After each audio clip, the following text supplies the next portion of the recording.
NID কার্যক্রম সম্পন্ন করেছেন তারেক রহমান।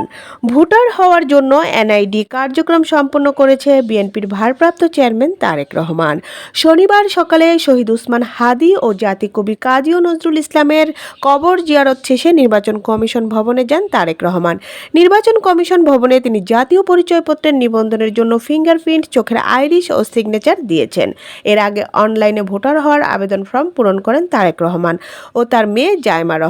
এদিকে আবেদন করার পর 7 থেকে সর্বোচ্চ 24 ঘন্টার মধ্যে জাতীয় পরিচয়পত্র এনআইডি হাতে পাবেন বিএনপির ভারপ্রাপ্ত চেয়ারম্যান তারেক রহমান বলে জানিয়েছেন এনআইডি অনুবিভাগের মহাপরিচালক ডিজি এএসএম হুমায়ুন কবির।